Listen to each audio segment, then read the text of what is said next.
পরমেশ্বর পিতা আমাকে আজকে কি একদম মৃত্যুর মুখ থেকে, মরণাপন্ন থেকে পরমেশ্বর পিতা আমাকে বাঁচিয়ে রাখছে।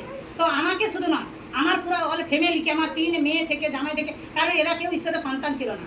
কারণ আমি মৃত্যুর মুখ থেকে যখন আমি সুস্থ হই তখন আমি একাই চিনতাম। আমার কাছ থেকে আমার বাড়ির সন্তানরা একটু একটু চিনল।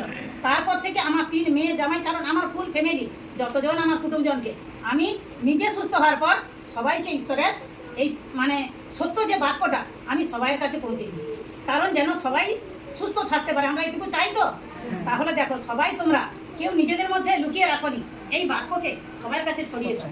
আর এই সবাইকে ছড়িয়ে দেওয়ার পরেও যে সত্য সঠিক ডাক্তার কোনখানে, কারণ এখানে আসলে সবাই যে সবার মুখ থেকে পরমেশ্বর পিতা আসবে, সবাই অত আনন্দের সাক্ষী দিলাম না যে পরমেশ্বর পিতার কাছে যে কি মহান কাজ।